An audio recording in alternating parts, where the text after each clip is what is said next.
I am hype for tonight's message. Whoa, I'm going to fall backwards. That's how excited I am. See? Anyways, I'm like super pumped because I'm just ready, man. I'm ready to do this thing. I'm ready to share this with you. There's just some stuff that God's put on my heart as far back as January of this year, some stuff that we've been praying and planning, and we're just really, really excited. I'm personally really excited about, the theme for this school year, right? Because that's what we're going to kind of unveil tonight. School's coming. We've talked about that. For some of you guys, it's already here. For some of you guys, it starts next week. Some of you guys are happy that it's coming. Some of you, man, you getting ahead of me. That wasn't supposed to be up there. You ruining my rollout, bud. Nah, put that off. This guy messing my stuff up, man. Nah, it's all right. So, anyways, I'm pumped, right? Because just like the last 2 years, we've got a theme for the school year. 2 years ago, the first time we did it, it was Unashamed. We talked about living for God no matter what anybody else thinks. Last year, it was Same but Different.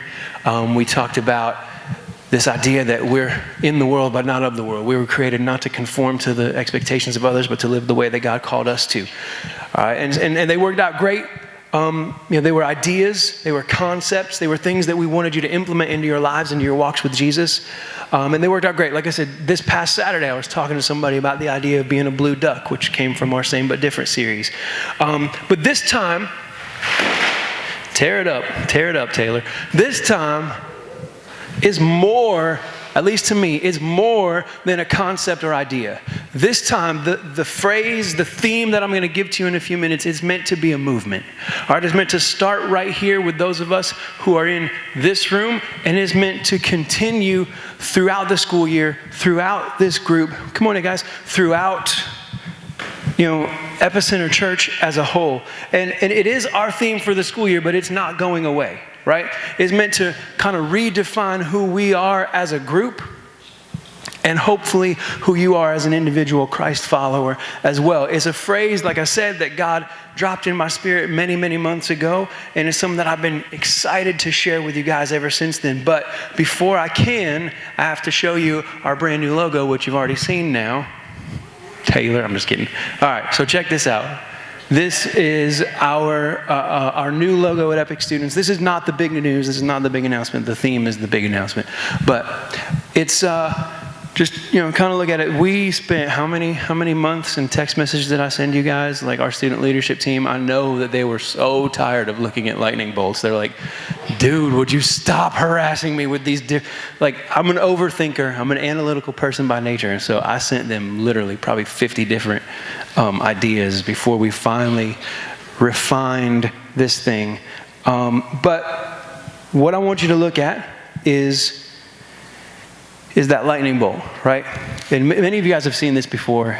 We hit it in some of our Instagram posts this year. It was on our mission trip shirts. Maybe you saw those. But this is it. This is what we're rolling with going forward. But I want you to look again at that lightning bolt. It's the primary focus of this logo, and it's the reason that it's taken so long to finish this thing. Because, again, I sent them different shapes. I literally had students draw lightning bolts for me, which actually this lightning bolt is inspired by one of them that Harley drew. So shout out to Harley, because she's awesome. And she probably didn't want me to call her out like that, but that's whatever. All right, so we've been, and the reason that it's been such a big deal and it's taken so long is one, because, like I said, I just overthink everything. But two, because this idea, this lightning bolt it all kind of works together, what God gave me in January of this year. And it was really important to me to get a logo that captures the meaning behind the movement that I believe that God is preparing each of us for.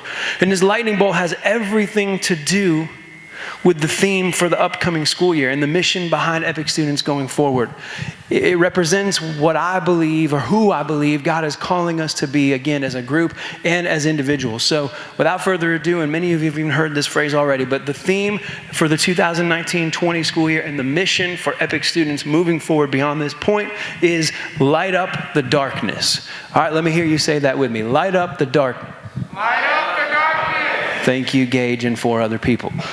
All right, that's awesome. So, and as always with a theme, with a rollout, I've got a verse. I've got a verse that informs and inspires this theme and this message. And here's what it says. It's in Matthew chapter 5, verses 14 through 16, and we're going to look at the Message version.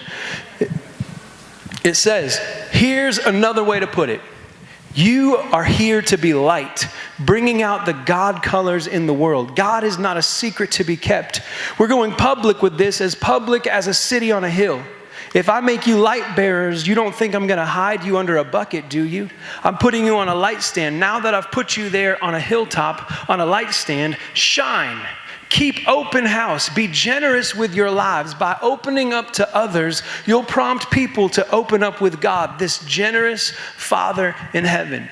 So we actually read this verse about 3 weeks ago during Glow Night. And on that night, I told you, those of you who were here, that God has created you to shine. Right? And that's what this year is all about, shining with the light of God through your life. But we didn't really go into a ton of detail about what that means to shine. And I think tonight what I want to do with you is take a deeper look at what that really means. And that's where this lightning bolt comes in, right? Because what I've done is I've identified 6 characteristics of lightning that I think is going to help us understand a little better what it means to shine the way that we were created to be used by God to light up the darkness around us. And even if you were on the mission trip to Panama and heard the rough version of this message, it's better and different, so don't tune me out. All right, so 6 characteristics that I think will help us understand what it means to shine the way that God has called and created us to do. But first, I need you to understand why this concept of lighting up the darkness is so incredibly important, not just to us here at Epic Students, but to you as an individual Christ follower. In John chapter 1, the book of the Apostle John is writing the reasons, if you will, that Jesus came to earth. He's explaining kind of the how and why of Jesus' appearance here in the world. And he writes, beginning in verse 1, in the beginning, the Word already existed. The Word was with God, and the Word was God. He existed in the beginning with God. God created everything through Him, and nothing was created except through Him. But here's where I really want you to pay attention. The Word gave life to everything that was created, and His life brought light to everyone. The light shines in the darkness, and the darkness can never extinguish it. This phrase, never extinguish it, in some versions is translated as the darkness has not overcome it, or in one translation it says the darkness did not comprehend it. All of this is meant to paint a picture that Jesus, the light of the world, is greater than any darkness that exists. He came to be the answer to all of life's questions and the solution to all of life's problems. His light is greater, brighter, stronger than any darkness we will ever encounter, to the point that it is incomprehensible. It's impossible to fully understand just how significant and important this light of Jesus is. And then in Luke chapter 1, verses 78 and 79, we see a prophecy from this guy named Zechariah. And he's kind of prophesying about why God was going to send Jesus to earth. And he said, because of God's tender mercy, the morning light from heaven is about to break upon us, to give light to those who sit in darkness and in the shadow of death, and to guide us to the path of peace. Hey man, if it's ringing, you can turn this down a little bit. I don't know if it's just me that's hearing that or not. And so Zechariah is declaring that God came to set us free from the darkness and liberate us from the shadow of death. That's maybe too low. I got to hear myself a little bit. There you go. In the middle. There you go. You got it. Thank you.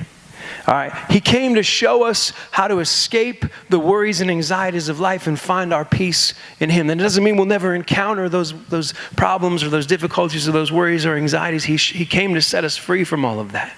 Right? In John 8:12, Jesus Himself said, I am the light of the world. Whoever follows me will not walk in darkness, but will have the light of life. He's saying that He didn't just come to be the light, but to give light to everyone who puts their faith and trust in Him.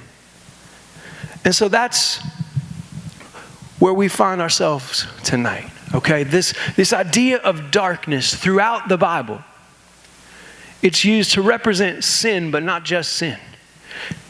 Okay, many of us have been or are or used to be lost in our sin, but it doesn't just This darkness doesn't just represent sin, but it also represents this state of feeling lost or hopeless or helpless. And the light represents the solution to and escape from that darkness. This light represents this concept or idea of being found, of being forgiven, being loved, accepted, and restored. That's why Jesus came. He came to set us free from sin, to give us hope, and to show us a better way. Jesus came to light up the darkness in our lives.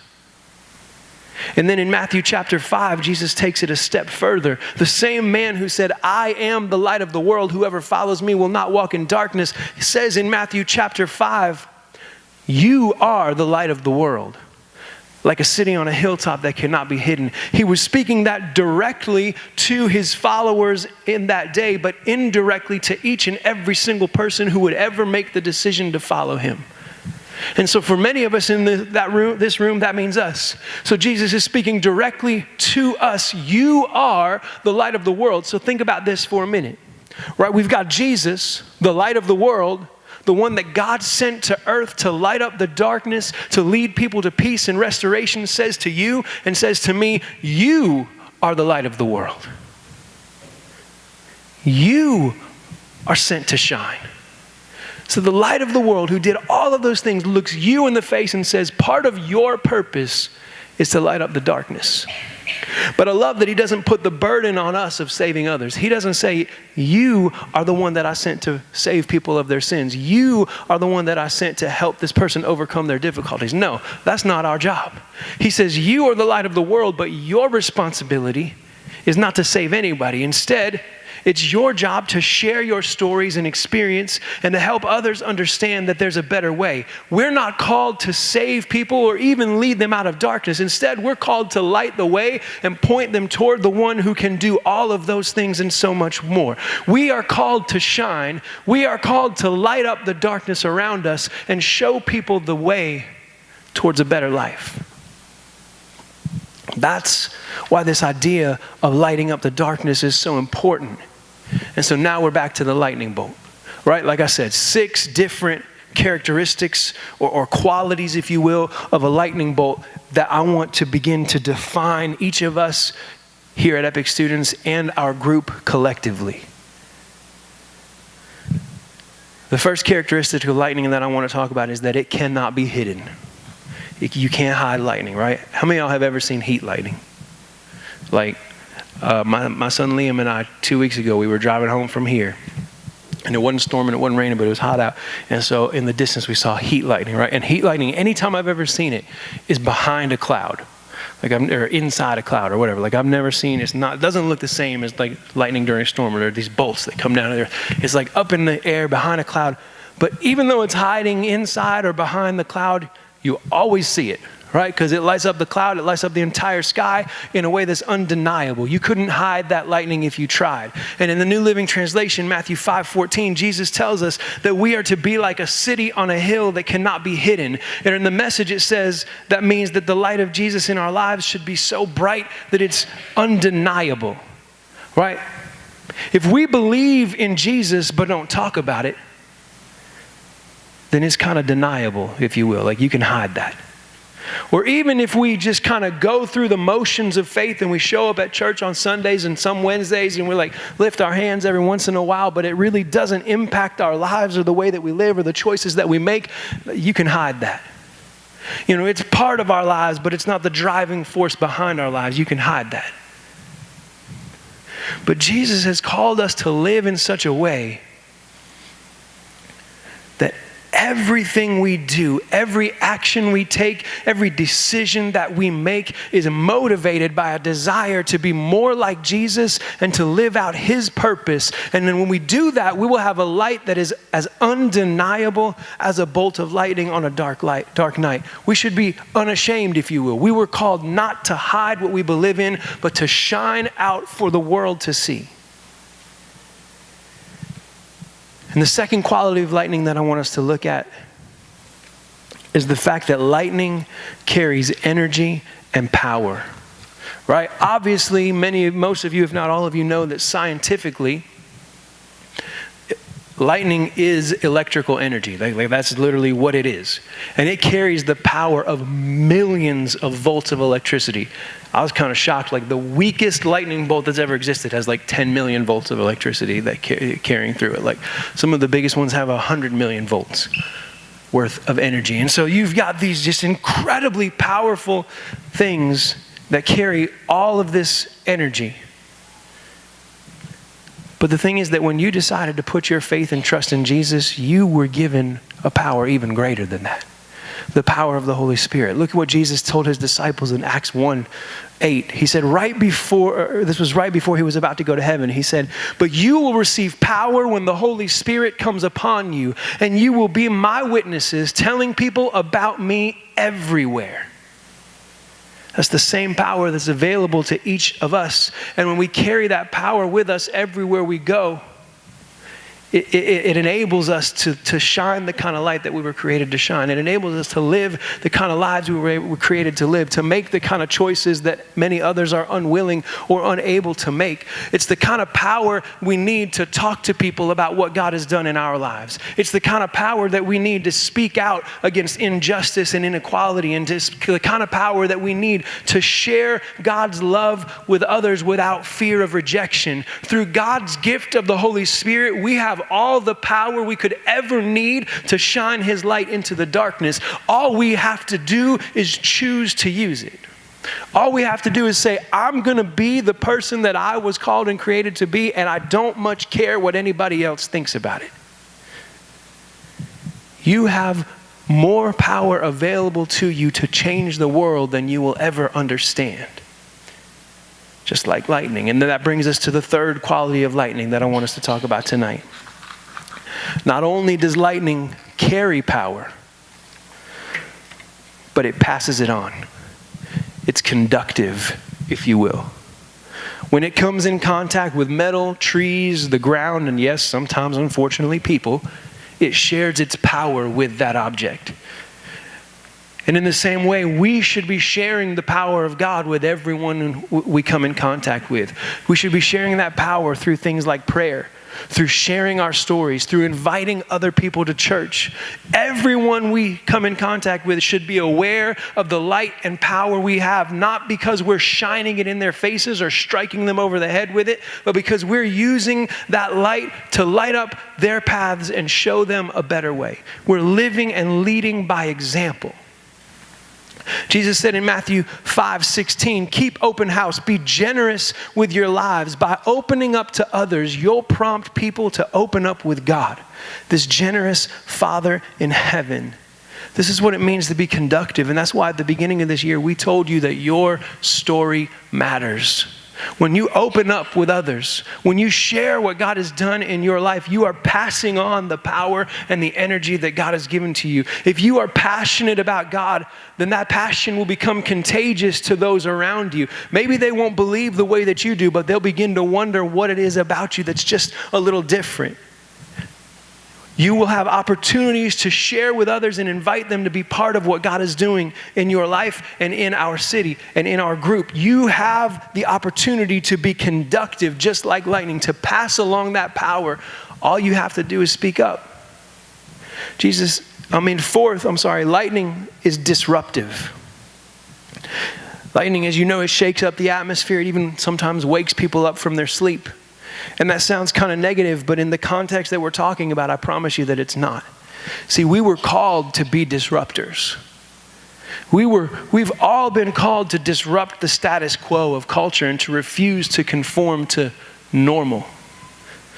Why would we settle for darkness when we have access to the light? We were called to live in a way that's disruptive. To have a disruptive faith means that we will make decisions that are uncomfortable, and we will take risks that cause us to stand out. We will have to be willing to live the kind of same but different lives that we spent all last year talking about. We have to be willing and ready to be unashamed of who we are and what we believe. But when we're willing to be disruptive, when we're willing to step into the culture and say, hey, no, there's a better way. I'm not going to conform to who you think I am or what you think I should do. I'm going to disrupt this place and show you a better way. when we live our lives concerned first and foremost with how God sees us and who He has created us to be, we will shake up the expectation of what it means to follow Jesus. We will disrupt people's foregone conclusions, and we will again show them a better, different way of living. You were called to have disruptive faith. In Matthew 5:15, Jesus compared us to a lampstand that gives light to everyone in the house. That phrase reminds me of the mornings when I'm trying to sleep and my wife opens up the windows and the light shines in. Y'all know what I'm talking about? Maybe not your wife, but your mom. Right? You're trying to sleep and somebody comes in the room and they turn the light on, or else they open up the windows and you were just nice and cozy in your bed. Your eyes were like still 3/4 of the way closed. And as soon as that light, you're like, yeah, get away from me. It's disruptive. When that much light shines into darkness that quickly, it disrupts whatever was going on in your brain. And at first, it sometimes makes you angry. If you're me, at least, it makes me really angry. But even in those moments, that disruptive light ultimately leads me to do bigger and better things, like get out of bed and get dressed and eat breakfast and take my children to school and actually be alive instead of just existing like a potato in my bed, although that is fun sometimes. You were called to be disruptive, but I want you to take special note here that lightning can also be destructive. Right? You've seen damage that is done to trees, to houses, to people. Lightning can be destructive, and that is not something that you or I were called to emulate. I know of too many people who've been hurt by church people who condemned them instead of comforted them, ignored their needs instead of reaching out in love. That's not who we're called to be. That's not who we are. We were not called to burn our neighbors with the torch flame of God's light. In our efforts to lead others to the light of Jesus, it's important to remember that, as Paul said in Romans 3:23, we have all fallen short of God's glorious standard. God did not give us His light so that we could shine it on the flaws and failures of others and destroy their desire to turn to God, but rather so that we could use it to disrupt their preconceived notions and light the path to the restoration and acceptance that's found in Jesus. That's why you were given the light. To be disruptive, not to be destructive. The fifth quality of lightning that I want us to talk about tonight is that it sparks change. You know, obviously we know that some of the change that physical lightning sparks is negative in nature. But I think you understand what I'm getting at here, right? It's not enough to just disrupt the status quo. We have to lead the charge to change and show people a new and better way of living. And again, understand that new and better way doesn't come from who we are. It comes from who we have with us. Right? Just as the light of Jesus has sparked change in each of our lives, so should the light we shine into the darkness around us spark change in the lives of our friends and our classmates, our coworkers, and our families. If we do this whole shining the light of God thing correctly, people won't say that they want to live like us, but rather that they want to live like Jesus the same way that we do. The way that we live, the way that we love, and the way that we shine the light of Jesus should motivate others to change their lives too, not because of guilt or condemnation, but because they believe that just like us, they've found a better way. And that brings me to the last quality of lightning that I want us to look at tonight. Lightning lights up the darkness. And it's kind of a cop-out because that's the overall theme of the whole school year. It's like, whatever. But lightning lights up the darkness. I want you to think again about that heat lightning that you've seen. I mean, that's, to me, it's really stuck in my mind because I knew this message was coming up soon and we saw it a couple weeks ago. Or any time you've ever seen lightning in a storm, right? Even on the darkest night, for the few seconds that lightning is flashing, you can see everything as plain as day. That's the way that you and I have been called to live, the way that you and I have been called to shine. The way we live and the way that we love others, the way that we share our stories and invite people to church, it should light up the darkness in the lives of the people around us in a way that makes the truth of Jesus as plain as day. We don't have to have all the answers to all of their questions. We don't even have to have all the answers to all of our own questions. I know I don't. All we have to do is put our faith and trust in Jesus, live according to the standard that he called and created us to live, and shine the light of his love on everybody that we meet. And again, that doesn't look like walking up to people and just every single day saying, hey, do you know Jesus loves you? Hey, do you know that you're a sinner? Hey, do you know that you're in darkness? Hey, let me shine this light in your eyeballs. That's not what I'm talking about. Again, Jesus lived and led and loved by example, by serving others, by putting their needs first, by not saying, look at me, look how great I am, but instead saying, look how great my love for you is. You have what it takes. If you're not listening, start listening now. If you tune me out, like I said, this was the longest message we've had in like 12 weeks. The reason for this logo, the reason for this phrase, light up the darkness, the reason for this message, the reason that I even have this job, the reason that I've dedicated my life to investing into you guys is because I believe what I'm about to say with every fiber of my being. You have what it takes to change the world. You can be the beginning of a movement. You can be the one that lights up the darkness in your school, in your home, in your friend circle. You can be the one that people look back at 10, 15, 20, 30 years from now and say, I'm so glad they shined the light of Jesus into my life, because without them, I'd still be stuck in darkness. You have everything you need to change the world. Maybe you don't change the world as a whole for 7 billion people, but you change the world from that one person that you see every single day, but you've been hiding your light for whatever reason. And I'm challenging you now, whether you go back to school tomorrow or next week, or whether you're already graduated, but you're out there in the world, shine the light that God has given you. Use the power he's bestowed on you. Be the change. Be the spark that leads to change in the lives of others. Light up the darkness around you, because there are opportunities everywhere.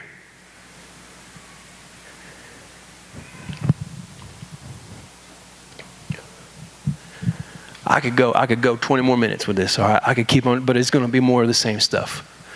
So I'm going to stop right there with that part of it.